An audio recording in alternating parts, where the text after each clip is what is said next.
Right from the moment Promare was first announced, it was explicitly positioned as a successor to Gurren Lagann and Kill la Kill.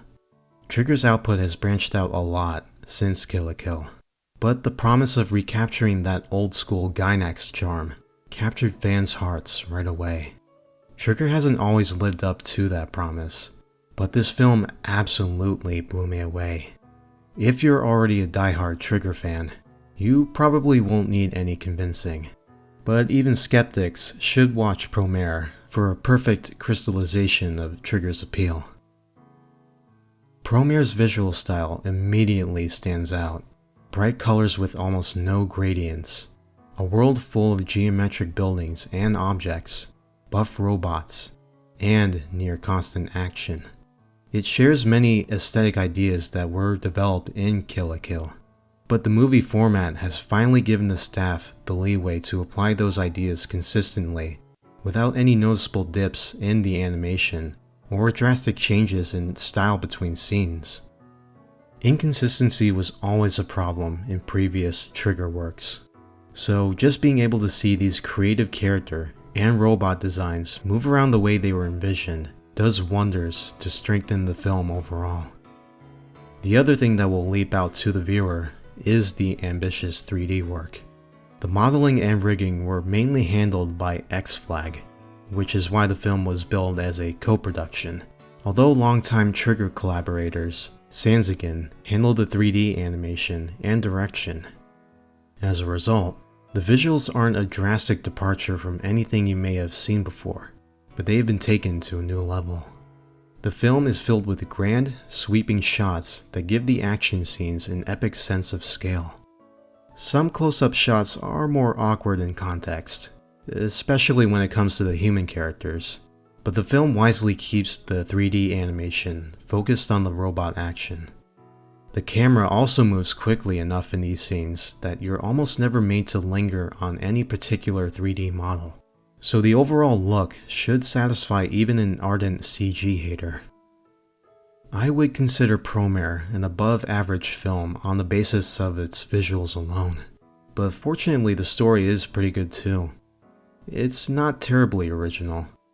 After the nature of the burnish is revealed early on, every plot beat after that point is predictable. Don't let that be a deterrent, however. Kazuki Nakashima's scripts have perfect synergy with the animation style, and it's not hard to see why he and director Hiroyuki Amaishi have maintained such a close working relationship. Despite the large cast and sci-fi setting, the story never tries to express too many ideas or bite off more that it can chew, instead channeling its focus into the three most important elements of the film: epic stakes, hot-blooded battles, and sentimentality. Story-wise, Promare's biggest strength lies in its characters, all of whom are likable and charismatic. The comparison between Gallo and Gurren Lagann's Kamina was obvious from the day the character designs were first revealed, but Gallo immediately plays a different role in this story. For one thing, he's younger and fresher faced, and his relationships with the other main characters revolve around what he can learn from them rather than what they can learn from him. The chemistry between Gallo and Leo stands out in particular, and I'm glad they didn't go with the typical red-blue contrast based on their designs, as both characters are very similar at heart. The escalation of the story's conflict is also satisfying. Not only is the fate of the planet at stake, the emotional development of the characters is pivotal to the plot. This doesn't just apply to Gallo, who is confronted with the truth of the world in the harshest way possible. Leo's raw anger at the world is palpable, especially considering the weight of responsibility on his shoulders. And Gallo's childhood friend Aina also receives a moving subplot in her relationship with her distant yet caring older sister, who will go to any lengths to save her.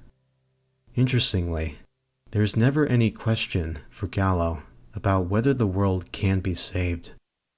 The biggest conflicts revolve around convincing other people that there is a way forward. Promare is a ridiculously feel-good movie. By the end of it, you'll probably be in the mood to take on the world.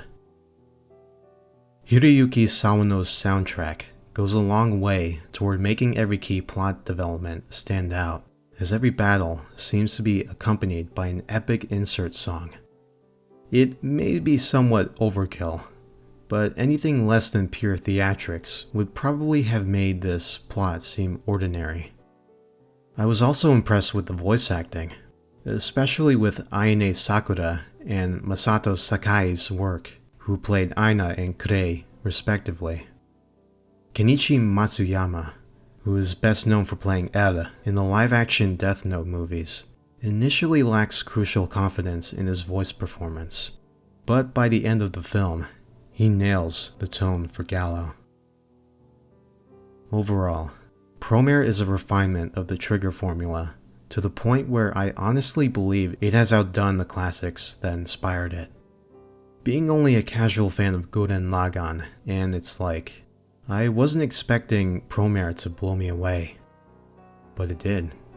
Interestingly enough, the experience reminded me of Spider-Man Into the Spider-Verse. Every single shot was busy and full of color, to the extent that it was occasionally too much, but overall, it's simply delightful. If you ever had any kind of fondness for Triggerworks or Gainax classics like Gunbuster, you owe it to yourself to watch Promare.